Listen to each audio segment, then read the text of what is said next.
Department, police department, అదేవిధంగా ప్రజాప్రతినిధులు అందరూ కూడా సంయుక్తంగా ఒక హెల్మెట్ అవేర్నెస్ కార్యక్రమానికి శ్రీకారం చుట్టడం జరిగింది. దురదృష్టవశాత్తు హెల్మెట్లు లేకపోవటం వల్ల ఈ నెలలో సుమారుగా పాయకరావుపేట ఒక్క నియోజకవర్గంలోనే దగ్గర 15 నుంచి 18 మంది లిటరలీ ఇప్పుడు మృత్యువాత పడడం జరిగింది. దీన్ని దృష్టిలో పెట్టుకొని ఎట్టి పరిస్థితులను ఫర్దర్ గా జరగకూడదు. At the same time helmet ని కూడా కంపల్సరీ చేయాలనే ఉద్దేశంతో ఈరోజు పాయకరావుపేట నియోజకవర్గంలో కంపల్సరీగా బైక్ రైడర్స్ ఎవరైతే ఉన్నారో వాళ్ళందరూ కూడా రైడ్ అంటే డ్రైవింగ్ చేసే వాళ్ళు, వెనకాతల కూర్చునే వాళ్ళు కూడా కంపల్సరీగా హెల్మెట్ పెట్టుకోవాలని ఒక నిబంధనని ఈ రోజు మేము అందరం కూడా తీసుకోవడం జరిగింది.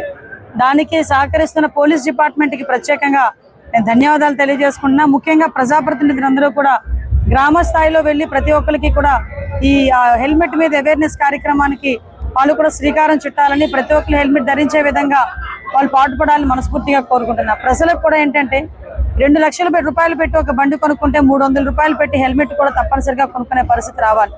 ఎందుకంటే ఈరోజు చాలా మంది మనం యాక్సిడెంట్లే చనిపోతున్న వాళ్ళు 60% ఆఫ్ డెత్ కేసెస్ అన్ని కూడా హెల్మెట్ లేకపోవడం వల్లే జరుగుతున్నాయని గణాంకాలు కూడా చెప్తున్నాయి. దయచేసి హెల్మెట్ పెట్టుకుంటే ప్రాణాలను రక్షించుకోగలం. ప్రమాదాలు అనేవి కొన్ని సందర్భాల్లో అనివార్యమైనప్పటికీ కూడా ఆ ప్రమాదం జరిగిన తర్వాత కూడా దాని సీరియస్నెస్ కూడా తగ్గించుకునే దానికి హెల్మెట్ అనేది చాలా బాగా ఉపయోగపడుతుంది. తల్లిదండ్రుల దగ్గర నుంచి ఉపాధ్యాయుల దగ్గర నుంచి ప్రతి ఒక్కరు కూడా పిల్లలకి కూడా బండి స్పీడ్ వెహికల్ కొనిచ్చేటప్పుడు కంపల్సరీగా హెల్మెట్ పెట్టుకుంటేనే బండి తాళాలు ఇస్తామనో బండి నడపడానికి అనుమతిస్తామన్న విషయాన్ని కూడా తల్లిదండ్రులు కూడా చెప్పుకోగలగాలి. దయచేసి మేమందరం కూడా డిపార్ట్మెంట్ పరంగా కూడా అన్ని అవేర్నెస్ కార్యక్రమాలు తీసుకుంటున్నాం.